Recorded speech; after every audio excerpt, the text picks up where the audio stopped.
गौर से सुनिए दोस्तों, क्या आपने कभी महसूस किया है कि आपके जीवन का सबसे बड़ा दुश्मन बाहर की दुनिया नहीं है? न कोई दुश्मन, न कोई प्रतियोगी, न ही कोई विपत्ति, बल्कि असली दुश्मन है आपका अपना मन, आपका अपना दिमाग। यही दिमाग कभी आपको आसमान तक पहुंचा देता है और कभी उसी आसमान से गिराकर गहरे अंधेरे में पटक देता है। यही दिमाग आपको दुनिया जीतने की ताकत देता है और यही दिमाग आपको हर रात अकेला, असहाय और बेचैन कर देता है। सोचिए जरा, कितने लोग बीमारी से नहीं मरे, कितने लोग युद्ध में नहीं मरे, कितने लोग हादसों में नहीं मरे, लेकिन वे रोज रोज अपनी ही सोचों में मरते रहे उन ख्यालों से जो कभी सच हुए ही नहीं। आपने भी अनुभव किया होगा, कोई आपको नजरअंदाज कर गया और दिमाग ने कहानी बना दी कि शायद आप अच्छे नहीं हैं। किसी ने जवाब नहीं दिया और दिमाग ने समझा कि शायद सब खत्म हो गया। आप आईने में देखते हैं और सोचने लगते हैं, क्या मैं काबिल भी हूं या नहीं? ये सब क्यों होता है? क्योंकि हम अपने ही विचारों को सच मान लेते हैं। हम भूल जाते हैं कि विचार आना स्वाभाविक है, लेकिन हर विचार को पकड़कर बैठ जाना यही असली मूर्खता है। दोस्तों, यही ओवरथिंकिंग है। धीरे धीरे यह एक आदत नहीं बल्कि जड़ बन जाती है। यह आपकी मुस्कान छीन लेती है, आपके रिश्ते तोड़ देती है, आपका आत्मविश्वास चूस लेती है और सबसे खतरनाक, यह आपको आपसे ही दूर कर देती है। बुद्ध ने कहा था, जलते हुए कोयले को पकड़कर रखने से जलते सिर्फ तुम हो। ओवरथिंकिंग वही जलता हुआ कोयला है। हम हर दिन उसे उठाते हैं, हर दिन जलते हैं और फिर भी उसे छोड़ नहीं पाते। जरा सोचिए, आपका मन जब शांत था तब आप कितने आत्मविश्वासी थे। आपने निर्णय लिया और आगे बढ़ गए। आपने किसी की बात सुनी और छोड़ दी। आप हंसते थे, जीते थे, खुश रहते थे। लेकिन आज वही दिमाग आपकी सबसे छोटी गलती को भी पहाड़ बना देता है। वही दिमाग आपको रात भर जगाए रखता है। वही दिमाग आपको बार बार याद दिलाता है कि शायद तुम गलत हो। अब सवाल है, क्या आप जिंदगी भर इस पिंजरे में बंद रहना चाहते हैं? क्या आप अपनी खुशियों को उन विचारों की कैद में खो देना चाहते हैं जो शायद कभी सच भी ना हो? अगर जवाब नहीं है तो यह वीडियो आपके लिए है। यह कोई साधारण वीडियो नहीं, यह एक युद्ध है आपके और आपके ही अनचाहे विचारों के बीच। और इस युद्ध की शुरुआत यहीं और अभी से होती है। दोस्तों, इस पूरी दुनिया में अगर कोई सबसे बड़ा दुश्मन है तो वो न बाहर का इंसान है, न हालात है, न तकदीर, बल्कि वो है हमारा अपना दिमाग। जी हाँ, वही दिमाग जो हमें सफलता दिला सकता है, वही दिमाग हमें बर्बाद भी कर सकता है। जिंदगी की सबसे बड़ी लड़ाई तलवारों से नहीं, गोलियों से नहीं, बल्कि अपने ही विचारों से होती है। बाहर के दुश्मन तो कभी सामने दिख जाते हैं, लेकिन सबसे खतरनाक दुश्मन वो है जो अंदर बैठा है। वो है हमारा भटकता हुआ मन, हमारा बेचैन दिमाग। सोचिए जरा, कितनी बार आपने खुद को कहते सुना होगा, काश मेरा दिमाग थोड़ा शांत रहता, काश ये बेवजह की सोच रुक जाती। लेकिन हुआ क्या? जितना रोकने की कोशिश की, उतना ही ये विचार गोल गोल घूमते रहे। यही तो है दिमाग की चाल। ये आपको आराम भी नहीं लेने देता और चैन भी नहीं लेने देता। कभी आपकी गलती का बोझ डाल देता है, कभी भविष्य का डर और कभी अतीत की यादें। बाहर की लड़ाई आप जीत भी जाएं, लेकिन अगर अपने दिमाग से हार गए तो समझ लीजिए सब कुछ हार गए। यही ओवरथिंकिंग है, एक ऐसा धीमा जहर जो दिखता नहीं, लेकिन दिन ब दिन हमें अंदर से खोखला करता चला जाता है। यह हमारी नींद छीन लेता है, हमारी हंसी छीन लेता है, हमारे रिश्ते तोड़ देता है और सबसे बड़ा अपराध, यह हमें हमसे ही दूर कर देता है। बाहर से हम मुस्कुराते रहते हैं, लेकिन अंदर एक सन्नाटा, एक खालीपन, एक डर लगातार हमें खाता जाता है। विचार आना स्वाभाविक है, जैसे समुद्र में लहरें उठना स्वाभाविक है, लेकिन हर लहर को पकड़कर बैठ जाना, क्या यह समझदारी है? अगर आप हर लहर को पकड़ने लगेंगे तो डूब जाएंगे। उसी तरह अगर हर विचार को पकड़कर बैठ गए तो जीवन डूब जाएगा। लेकिन यही तो हमारी गलती है, हम हर विचार को सच मान लेते हैं। कोई बात हुई और तुरंत दिमाग ने कहानी गढ़ दी। शायद उसने मुझे नजरअंदाज कर दिया, शायद मैं अच्छा नहीं हूं, शायद मैं हार जाऊंगा। और फिर क्या होता है? वही झूठी कहानी हमारे भीतर जहर बनकर फैल जाती है। बुद्ध ने कहा था, क्रोध में जलता हुआ इंसान सबसे पहले खुद जलता है। वही बात विचारों के साथ भी है। ओवरथिंकिंग उसी जलते हुए कोयले की तरह है। आप उसे पकड़कर रखते हैं और हर रोज जलते रहते हैं।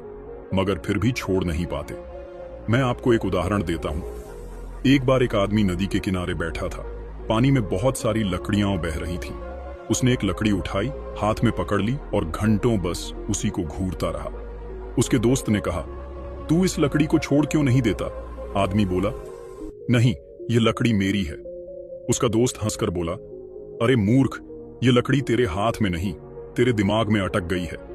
यही हाल हमारा है। हम विचारों को पकड़कर बैठ जाते हैं और धीरे धीरे वही विचार हमारे बोझ बन जाते हैं। दोस्तों, ये याद रखिए, विचार आएंगे और जाएंगे। उनका स्वभाव ही यही है। विचार आना आपकी गलती नहीं है, लेकिन उन्हें पकड़कर बैठ जाना आपकी सबसे बड़ी भूल है। जिस तरह आकाश में बादल आते हैं और चले जाते हैं, उसी तरह विचार भी आते हैं और चले जाते हैं। अगर आप उन्हें गुजरने देंगे तो जीवन हल्का हो जाएगा, लेकिन अगर हर बादल को पकड़ने दौड़ेंगे तो आपकी मुट्ठी हमेशा खाली ही रहेगी। सोचिए, अगर आप अपने ही विचारों पर नियंत्रण पालें तो आपकी जिंदगी कितनी अलग होगी। आप वही काम करेंगे जो जरूरी है, आप वही सोचेंगे जो सही है, और आप वही समय लगाएंगे जहां उसका महत्व है। और सबसे बड़ी बात, आप अपने मन के मालिक बनेंगे, गुलाम नहीं। दोस्तों, इस वीडियो को देखने का असली मकसद यही है, आपको यह एहसास दिलाना कि आपका सबसे बड़ा विरोधी बाहर कहीं नहीं, बल्कि आपके ही भीतर है। और अगर आप उसे पहचान गए, उसे साध लिया, तो आपको रोकने वाला कोई नहीं। अब सवाल है, क्या आप इस विरोधी को हराना चाहेंगे? क्या आप उस दिमाग की पकड़ से बाहर निकलना चाहेंगे जो हर दिन आपकी ऊर्जा चूसता है? अगर हाँ, तो आइए इस यात्रा की शुरुआत यहीं से करते हैं। आने वाले हिस्सों में हम एक एक करके समझेंगे कि यह ओवरथिंकिंग हमें कैसे तोड़ती है, इसके लक्षण क्या हैं, और सबसे जरूरी, इसे हराने के रास्ते क्या हैं। क्योंकि अगर आपने अपने दिमाग को जीत लिया तो यकीन मानिए, पूरी दुनिया आपकी मुट्ठी में होगी। क्या आपने कभी सोचा है कि आपका सबसे बड़ा दुश्मन कौन है? आप कहेंगे, वो इंसान जिसने आपको धोखा दिया, वो दोस्त जिसने साथ छोड़ दिया, या वो हालात जिन्होंने आपको गिरा दिया। लेकिन नहीं, सच तो यह है कि हमारा असली दुश्मन बाहर कहीं नहीं बैठा, वो हमारे भीतर ही है। हमारा अपना दिमाग, हाँ, वही दिमाग जो हमें दिन रात चलाता है, वही अगर काबू से बाहर हो जाए तो सबसे बड़ा विरोधी बन जाता है। सोचिए जरा, बाहर का दुश्मन तो हम पहचान लेते हैं, उससे बचने की कोशिश करते हैं, लेकिन जब खतरा हमारे अंदर बैठा हो तो उससे कैसे बचेंगे? यही तो असली खेल है। बाहर का तीर हमें एक बार चोट पहुंचाता है, पर अंदर के विचार बार बार, हर दिन, हर पल हमें घायल करते रहते हैं। और सबसे दुख की बात यह है कि ये घाव दिखाई नहीं देते, पर अंदर से इंसान को खोखला कर देते हैं। ओवरथिंकिंग, यही तो है वह धीमा जहर जो हमारी नसों में धीरे धीरे उतरता है। पहले हमें लगता है कि हम सिर्फ सोच रहे हैं, लेकिन वही सोच हमारी रात की नींद चुरा लेती है। वही सोच हमारे आत्मविश्वास को चूस लेती है। वही सोच हमारे रिश्तों की जड़ें कमजोर कर देती है। और सबसे खतरनाक बात तो यह है कि यह हमें धीरे धीरे खुद से ही दूर कर देती है। कभी गौर किया है, जब हम ज्यादा सोचते हैं तो असल में जीना ही भूल जाते हैं। हम सोफे पर बैठे रहते हैं, छत को घूरते रहते हैं, और दिमाग में विचारों की भीड़ लग जाती है। मैंने ऐसा क्यों कहा? उसने मुझे वैसा क्यों देखा? अगर मैं असफल हो गया तो लोग मेरे बारे में क्या सोचेंगे? और ऐसे ही सवालों के झुंड हमें घेरे रहते हैं। लेकिन जरा ठहर कर सोचो, क्या जिनके बारे में तुम इतना सोचते हो वो लोग भी तुम्हारे बारे में सोचते हैं? नहीं, वो तो अपनी जिंदगी हंसते खिलखिलाते जी रहे हैं। और तुम उन पुराने शब्दों, पुराने चेहरे और पुराने हालातों को पकड़कर बैठे हो, जैसे कोई जले हुए कोयले को पकड़कर खुद को ही जलाता रहे। यही तो है ओवरथिंकिंग, एक जला हुआ कोयला जिसे पकड़कर इंसान खुद ही अपने हाथ झुलसा लेता है। विचार आना स्वाभाविक है, कोई भी इंसान विचारों से खाली नहीं रह सकता, लेकिन हर विचार को पकड़कर बैठ जाना, यही तो सबसे बड़ी मूर्खता है। जैसे आकाश में बादल आते जाते रहते हैं, वैसे ही विचार भी आते जाते रहते हैं। पर अगर कोई हर बादल को रोकने लगे, हर धुंध को पकड़कर थामने लगे, तो क्या होगा? वो कभी साफ आसमान देख ही नहीं पाएगा। यही गलती हम करते हैं। विचार आते हैं और हम उन्हें पकड़कर अपने दिमाग का जेल बना लेते हैं। बाहर से लोग हमें देखकर सोचते हैं, यह इंसान मुस्कुराता रहता है, सब ठीक है। लेकिन अंदर से हम थके हुए, टूटे हुए और खाली होते जा रहे होते हैं। यही है असली कैद। जो हमें कोई दूसरा नहीं देता, हम खुद अपने दिमाग की वजह से उसमें बंद हो जाते हैं। मैं आपको एक उदाहरण देता हूं। एक लड़का था, मुकेश, बेहद समझदार, संवेदनशील और दिल का अच्छा। लेकिन उसकी सबसे बड़ी खूबी गहराई से सोचना धीरे धीरे उसकी सबसे बड़ी कमजोरी बन गई। वो हर बात पर इतना सोचने लगा कि उसकी नींद उड़ गई। दोस्तों की हंसी को भी गलत समझने लगा, किसी की चुप्पी को अपमान मानने लगा। धीरे धीरे उसका आत्मविश्वास टूटता गया, उसके रिश्ते बिगड़ गए और सबसे खतरनाक बात, उसे खुद पर ही शक होने लगा। देखिए, उसका असली दुश्मन कोई और नहीं था, उसका अपना दिमाग था। यही तो हमारी भी कहानी है। हम सोचते हैं कि अगर हम ज्यादा सोचेंगे तो सही रास्ता मिलेगा, लेकिन सच्चाई यह है कि ज्यादा सोचने से रास्ता साफ नहीं होता, बल्कि और धुंधला हो जाता है। दोस्तों, जीवन जीना है तो हमें अपने विचारों के साथ संतुलन बनाना होगा। विचार आएंगे, यह स्वाभाविक है, लेकिन हर विचार को सच मान लेना, हर सोच पर प्रतिक्रिया देना, हर डर को पकड़कर बैठ जाना, यही हमें बर्बाद करता है। याद रखो, बाहर का दुश्मन हमें उतना नुकसान नहीं पहुंचा सकता जितना हमारा अपना अनियंत्रित दिमाग। अगर इसे काबू में करना सीख लिया तो जीवन आसान हो जाएगा। अगर इसे दुश्मन बनने दिया तो यह हमें धीरे धीरे खत्म कर देगा। तो अगली बार जब तुम्हारा दिमाग तुम्हें बार बार सोचने पर मजबूर करे, तो खुद से कहना, तू मेरा मालिक नहीं, मेरा सेवक है। और यहीं से असली आजादी की शुरुआत होगी। दोस्तों, अगर मैं आपसे कहूं कि आपके दिमाग में आने वाले 99% विचार फालतू हैं और डर पर आधारित हैं, तो शायद आप चौंक जाएं। लेकिन यह सच्चाई है।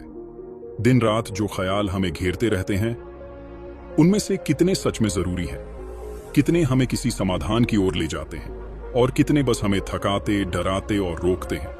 सच्चाई यह है कि हमारा दिमाग लगातार वही पुरानी बातें दोहराता रहता है, जैसे टूटी हुई रिकॉर्ड, वही घटनाएं, वही लोग, वही डर, वही शक, बार बार बार बार। सोचिए, सुबह उठते ही दिमाग कहता है, क्या मैं कल जो बोला वो सही था? लोग क्या सोचेंगे? अगर मैंने ये कर लिया तो फेल हो जाऊंगा? अगर मुझसे गलती हो गई तो? ये सवाल कभी खत्म ही नहीं होते। यह है चेतन मन लगातार सोचता हुआ, रुकता ही नहीं। और यही सबसे बड़ा धोखा है, क्योंकि चेतन मन तो सोचकर थक भी जाता है, लेकिन असली समस्या तब शुरू होती है जब ये सारे डर और भावनाएं हमारे अवचेतन मन में जमा होने लगते हैं। अवचेतन मन, यह दिमाग का वो हिस्सा है जो आपके हर विचार को गहराई से पकड़ लेता है। बार बार आप सोचते हो, मैं शायद अच्छा नहीं हूं, मैं सफल नहीं हो पाऊंगा, लोग मुझे पसंद नहीं करेंगे। और अवचेतन मन उसे पकड़कर सच मान लेता है। वो आपकी असली पहचान बनाने लगता है, जैसे बीज जमीन में बो दिए जाएं और धीरे धीरे जड़ पकड़ लें, ठीक उसी तरह। और फिर होता क्या है? वही डर, वही शक, वही नकारात्मकता आपके जीवन की सच्चाई बन जाती है। इसका असर सबसे पहले पड़ता है आत्मविश्वास पर। एक समय था जब आप खुलकर बातें करते थे, सपने देखते थे, नए कामों में हाथ डालते थे। लेकिन अब आपके भीतर से आवाज आती है, नहीं, मैं नहीं कर पाऊंगा, मुझसे गलती हो जाएगी, लोग हंसेंगे। बार बार सोचने से आप अपनी क्षमता पर शक करने लगते हैं। आप वही काम भी नहीं कर पाते जो पहले सहजता से कर लिया करते थे। यह धीमा जहर है जो धीरे धीरे आपके आत्मविश्वास को चूस लेता है। और सिर्फ आत्मविश्वास ही क्यों, यह आपके रिश्तों को भी निगल जाता है। सोचिए, जब आपका दिमाग हर शब्द, हर नजर, हर मैसेज का विश्लेषण करने लगेगा तो क्या होगा? सामने वाले ने हल्की सी चुप्पी साध ली और आपका दिमाग तुरंत 1000 कहानियां गढ़ लेता है। शायद वो मुझसे नाराज है, शायद उसे मैं पसंद नहीं हूं, शायद उसने कुछ और सोच लिया। जबकि सच्चाई ये हो सकती है कि सामने वाला बस थका हुआ है या व्यस्त है। लेकिन आपकी ओवरथिंकिंग रिश्तों में गलतफहमियां और दूरियां पैदा कर देती है। क्या आपने कभी नोटिस किया है कि हम में से ज्यादातर लोग जिंदगी को वैसे जी ही नहीं रहे जैसे हमें जीनी चाहिए? हम जी रहे हैं अपने विचारों में, अपने डर में, अपने अवचेतन की कैद में। हम बाहर से सामान्य दिखते हैं, काम करते हैं, हंसते हैं, लेकिन अंदर से लगातार टूट रहे होते हैं। और यह सब सिर्फ इसलिए क्योंकि हमने अपने विचारों को नियंत्रित करना नहीं सीखा। दोस्तों, यह बात याद रखिए, विचार आना बुरी बात नहीं है। दिमाग का काम ही है विचार उत्पन्न करना। लेकिन हर विचार को पकड़कर बैठ जाना, उसे सच मान लेना, यही मूर्खता है। यही गलती है जो हमें दिन ब दिन अपने असली रास्ते से दूर ले जाती है। हमें यह समझना होगा कि चेतन मन और अवचेतन मन में फर्क है।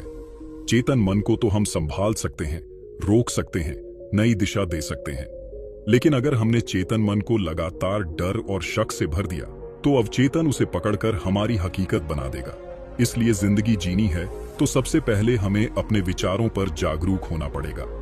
अगली बार जब कोई नकारात्मक ख्याल आए तो उसे सच मानकर अवचेतन को मत सौंप दीजिए। खुद से कहिए, ये बस एक विचार है, ये मेरी सच्चाई नहीं है। यही एक छोटा सा कदम आपकी पूरी जिंदगी बदल सकता है। याद रखिए, आपके विचार बीज की तरह हैं। अगर आप डर के बीज बोएंगे तो डर ही उगेगा, अगर आप शक के बीज बोएंगे तो शक ही उगेगा। लेकिन अगर आप भरोसे, आत्मविश्वास और सकारात्मकता के बीज बोएंगे तो आपकी जिंदगी में वही फूलेगा फलेगा।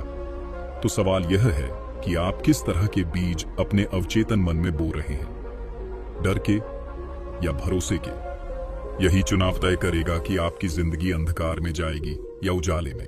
दोस्तों, क्या आपने कभी महसूस किया है कि जिंदगी के छोटे छोटे फैसले भी कितनी भारी लगने लगते हैं? जैसे किसी रेस्टोरेंट में बैठकर मेन्यू देखते हुए भी दिमाग कहता है, ये लूं या वो, अगर ये लिया तो अच्छा होगा या नहीं। और ये सिर्फ खाने तक सीमित नहीं रहता, बल्कि पढ़ाई, करियर, रिश्ते, हर छोटे बड़े निर्णय में वही हिचकिचाहट, वही डर, वही उलझन। यही है ओवरथिंकिंग का सबसे खतरनाक असर, हमारी निर्णय लेने की क्षमता पर हमला। निर्णय लेना मतलब जीवन की दिशा तय करना, लेकिन जब दिमाग लगातार सोचता ही जाता है तो निर्णय कभी पक्का हो ही नहीं पाता। हम बार बार वही बातें दोहराते रहते हैं, फायदे नुकसान तौलते रहते हैं और अंत में थककर या तो गलत फैसला कर बैठते हैं या फिर कुछ भी करने से पहले ही हार मान लेते हैं। और सच कहूं तो यही वजह है कि लाखों लोग अपनी जिंदगी वहीं के वहीं अटक जाते हैं। ओवरथिंकिंग सिर्फ दिमाग को नहीं, पूरे शरीर को जकड़ लेती है। लगातार सोचते रहने से मानसिक और शारीरिक थकान चढ़ने लगती है, नींद खराब हो जाती है, सुबह उठते ही लगता है जैसे दिमाग पहले से ही बोझिल है, शरीर सुस्त, कमजोर और थका सा महसूस करता है, मानो भीतर कोई अदृश्य वजन उठाए घूम रहे हों। क्या आपने कभी देखा है, आप दिन भर कोई बड़ा काम नहीं करते, फिर भी शाम तक थकान से टूट जाते हो? क्यों? क्योंकि दिमाग की ऊर्जा आपने सोचने में झोंक दी, जीने में नहीं। अब सवाल है कि आखिर ओवरथिंकिंग की जड़ कहां है? क्यों हमारा दिमाग लगातार यही खेल खेलता रहता है? इसकी पहली वजह है भविष्य का डर और अनिश्चितता। इंसान हमेशा जानना चाहता है कि आगे क्या होगा, लेकिन भविष्य कभी साफ नहीं होता। अनिश्चितता हमें डराती है और डर हमें सोचने पर मजबूर करता है। अगर मैं असफल हो गया तो, अगर लोग हंस दिए तो, अगर सब गलत हो गया तो, ऐसे सवालों से ही मानसिक जाल बनता है। दूसरी वजह है बचपन में सीखी गई आदतें। अगर बचपन में हमें हर काम से पहले सोच समझकर करना सिखाया गया, गलतियों पर डांटा गया या ज्यादा चिंता दिखाई गई, तो धीरे धीरे दिमाग आदत बना लेता है। हर कदम सोचो, हर बात तौलो, और यह आदत बाद में ओवरथिंकिंग का रूप ले लेती है। तीसरी वजह है दिमाग की प्राकृतिक प्रवृत्ति, सुरक्षा चाहना। दिमाग हमेशा चाहता है कि हम खतरे से बचें, इसलिए जब भी कोई नई स्थिति आती है, दिमाग तुरंत सोचने लगता है, ये सुरक्षित है या नहीं, मुझे नुकसान तो नहीं होगा, और यही सोच अंतहीन चक्र में बदल जाती है। लेकिन सबसे बड़ा सच यह है कि दिमाग सोचकर समाधान नहीं निकालता, बल्कि समस्या को बार बार दोहराता है। मानो आपके सामने आग लगी है और पानी लाने की बजाय आप बार बार आग की ओर उंगली दिखाकर कहते रहे, देखो आग लगी है, आग लगी है। क्या इससे आग बुझेगी? नहीं। लेकिन यही ओवरथिंकिंग करती है, समस्या को लगातार रिप्ले करना और समाधान से दूर भागना। तो दोस्तों, असली सवाल यह नहीं है कि हम सोच क्यों रहे हैं, असली सवाल यह है कि हम सोचकर कब तक थकते रहेंगे, कब तक हर छोटे निर्णय पर रुकेंगे, कब तक अपनी नींद, अपनी शांति और अपनी ऊर्जा इन बेकार के विचारों की भेंट चढ़ाते रहेंगे। याद रखिए, जिंदगी फैसलों पर चलती है और फैसले तभी लिए जाते हैं जब दिमाग शांत हो। अगर आपका मन लगातार शोर मचा रहा है तो आपको सही रास्ता दिखेगा ही नहीं। हमें सीखना होगा कब रुककर सोचना है और कब सोच को रोककर आगे बढ़ना है। यही फर्क है एक थके हुए इंसान और एक सफल इंसान के बीच। दोस्तों, ये वीडियो आपके लिए सिर्फ जानकारी नहीं है, यह एक दर्पण है जिसमें आप अपनी हालत देख सकते हैं। अगली बार जब आप महसूस करें कि दिमाग छोटे छोटे फैसलों पर अटक रहा है नींद खराब हो रही है, शरीर टूट रहा है, तो समझ लीजिए कि आप ओवरथिंकिंग के शिकार हो चुके हैं। और तभी खुद से कहिए, अब काफी हुआ, अब मुझे जीना है, सिर्फ सोचना नहीं। जरा ठहर कर सोचिए, आप जिन लोगों के बारे में दिन रात सोचते रहते हैं, जिनके शब्द, जिनकी नजरें, जिनकी हर छोटी सी बात आप बार बार अपने दिमाग में दोहराते रहते हैं, वे लोग उसी समय शायद दोस्तों के साथ हंस रहे होते हैं, जिंदगी का मजा ले रहे होते हैं, या अपने सपनों को पूरा करने की तरफ बढ़ रहे होते हैं। और आप वहीं खड़े हैं, अतीत और कल्पनाओं की जंजीरों में बंधे हुए। यह कैसा न्याय है? दुनिया आगे बढ़ रही है और हम अपनी ही सोच की कैद में जमे हुए रह जाते हैं। ओवरथिंकिंग सच में उस जले हुए कोयले जैसी है जिसे हम अपनी मुट्ठी में कस कर पकड़ लेते हैं। हमें लगता है कि यह हमें किसी उत्तर तक ले जाएगा, किसी सुकून तक पहुंचा देगा, लेकिन सच यह है कि वह कोयला हमें ही जलाता है। हम चिल्लाते नहीं, हम दूसरों को दिखाते नहीं, लेकिन अंदर ही अंदर हर दिन जलते रहते हैं।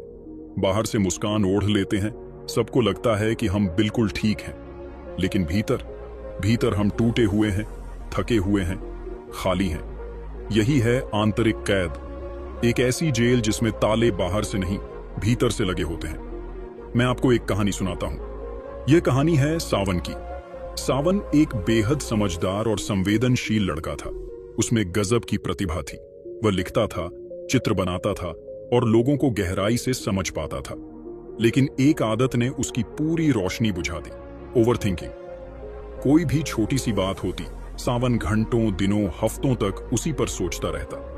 किसी ने हल्की सी आलोचना कर दी तो वह बार बार उस वाक्य को अपने दिमाग में दोहराता। शायद मैं अच्छा नहीं हूं, शायद मैं कभी सफल नहीं हो पाऊं। धीरे धीरे वही सोच उसकी पहचान बन गई। उसके दोस्त आगे बढ़ गए, नए काम शुरू कर दिए, सपनों को पूरा करने निकले।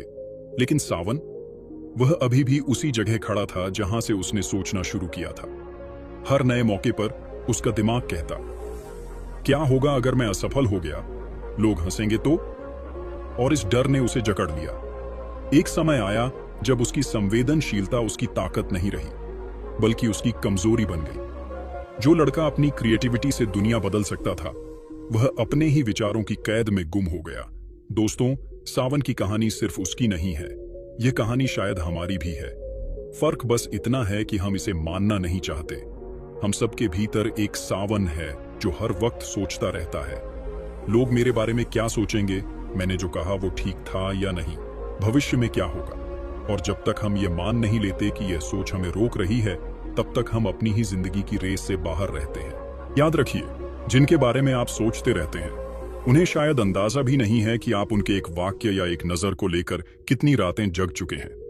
उनके लिए वो पल कब का बीत चुका होता है, लेकिन आपके लिए वही पल एक बोझ बन जाता है। यह कैसा अन्याय है कि कोई और हंसते खिलखिलाते अपनी जिंदगी जी रहा है और आप उसी व्यक्ति की परछाई में सड़ते जा रहे हैं। अगर सचमुच आप जीना चाहते हैं तो पहला कदम यही है, यह समझ लेना कि विचारों को पकड़कर बैठना आत्महत्या के बराबर है। विचार तो आते जाते रहेंगे, उनका काम है आना और जाना, लेकिन अगर आप उन्हें पकड़ते रहेंगे तो आपके हाथ में कुछ नहीं बचेगा, बस दर्द, बस खालीपन। तो दोस्तों, जिंदगी जीनी है तो इस कैद से बाहर निकलना होगा। यह मानना होगा कि दुनिया चलती रहती है और हमें भी चलना है। हमें अपनी ऊर्जा, अपनी संवेदनशीलता, अपनी सोच को सही जगह लगाना है, न कि उन बातों पर जो कब की बीत चुकी है। और अगर कभी आपको लगे कि आप भी सावन की तरह उसी जगह अटक गए हैं, तो खुद से यह सवाल पूछिए, क्या मैं अभी भी उस जले हुए कोयले को पकड़कर जल रहा हूं, या मैं उसे छोड़कर आगे बढ़ने को तैयार हूं? यह सवाल ही आपको आजाद कर देगा। और जब आप आजाद हो जाएंगे तो देखेंगे कि जिंदगी कितनी खूबसूरत है, कितनी हल्की है और कितनी संभावनाओं से भरी है। दोस्तों, सच बताइए, क्या आपने कभी खुद को देर रात बिस्तर पर लेटे हुए पाया है, आंखें बंद लेकिन दिमाग खुला हुआ? नींद दूर खड़ी मुस्कुरा रही है और आपका मन पुराने हिसाब किताब निकाल रहा है। वो गलती क्यों की, कल क्या होगा, अगर सब गलत हुआ तो? और फिर सुबह उठते ही शरीर टूटा हुआ, आंखों में भारीपन और मन में बेचैनी। यही है ओवरथिंकिंग का सबसे बड़ा जाल, जो हमें धीरे धीरे एंग्जाइटी, इंसोमिया और डिप्रेशन तक ले जाता है। ये छोटी सी आदत, जिसे हम अक्सर हल्के में ले लेते हैं, हमारी जिंदगी को अंदर से खोखला कर देती है। सोचिए, इंसान का सबसे कीमती खजाना क्या है? शांति। लेकिन ओवरथिंकिंग हमें वही छीन लेती है। हम वर्तमान में जी ही नहीं पाते। हम या तो कल की चिंता करते रहते हैं या बीते हुए कल की गलती को बार बार रिप्ले करते रहते हैं। लेकिन अच्छी खबर यह है कि ओवरथिंकिंग कोई लाइलाज बीमारी नहीं है, ये बस एक आदत है और हर आदत बदली जा सकती है। हाँ दोस्तों, इसे बदलने का रास्ता है और वो रास्ता आपके ही हाथों में है। कैसे? सबसे पहले वर्तमान में जीना सीखिए। आज की सांस पर ध्यान दीजिए। सोचिए, क्या वाकई हमें कल की चिंता से कुछ फायदा हुआ है? क्या कल की नींद खराब करने से कल बेहतर हुआ? नहीं। तो क्यों ना अभी इसी पल को पूरी तरह जिया जाए। दूसरा, अपने विचारों को दुश्मन मत समझिए। उन्हें बस देखिए जैसे आप ट्रेन स्टेशन पर खड़े हों और गाड़ियां आती जाती रहें। आप हर गाड़ी पर बैठने नहीं लगते, वैसे ही हर विचार पर भी चढ़ने की जरूरत नहीं। बस साक्षी भाव से देखो। अरे, ये डर का विचार आया है, ये शक का विचार आया है, और धीरे धीरे उनका असर कम होने लगता है। तीसरा, शरीर को सक्रिय रखो। योग करो, वॉक पर जाओ, खेलो, नाचो, हंसो। दिमाग तभी शांत होता है जब शरीर थका नहीं बल्कि ताजगी से भरा हो। चौथा, ध्यान यानी माइंडफुलनेस। ये कोई बड़ी कठिन साधना नहीं है, बस 5 मिनट बैठकर सांस को देखना शुरू करो। ध्यान में मन की लहरें शांत होने लगती हैं। पांचवा, खुद से प्यार करो। खुद को बार बार पॉजिटिव संदेश दो। सुबह उठकर आईने में खुद को देखो और कहो, हाँ, मैं काबिल हूं, मैं अच्छा हूं, मैं बदल सकता हूं। क्योंकि सच यही है, जैसा तुम सोचते हो वैसा ही तुम बन जाते हो। और ये कोई मेरी बात नहीं बल्कि गौतम बुद्ध का संदेश है। याद रखो दोस्तों, ओवरथिंकिंग आपका मालिक नहीं है, यह सिर्फ एक आदत है और आदतें अभ्यास से बदलती हैं। अगर आप रोज रोज उसी रास्ते पर चलते हो तो पगडंडी बन जाती है, और अगर रास्ता बदलते हो तो धीरे धीरे पुराना रास्ता मिट जाता है। बिल्कुल ऐसे ही अभ्यास से ओवरथिंकिंग की पुरानी आदत मिट सकती है। तो अगली बार जब दिमाग आपको अनचाहे विचारों के झूले पर बैठाने की कोशिश करे तो मुस्कुराकर कहिए, थोड़ा रुको, अब मैं अपने जीवन का मालिक हूं, अब मैं हर विचार पर नहीं झूलूंगा। अगर आपको हमारा वीडियो अच्छा लगा हो तो लाइक करें, शेयर करें और चैनल जीवन दर्शन 4M को सब्सक्राइब करना न भूलें।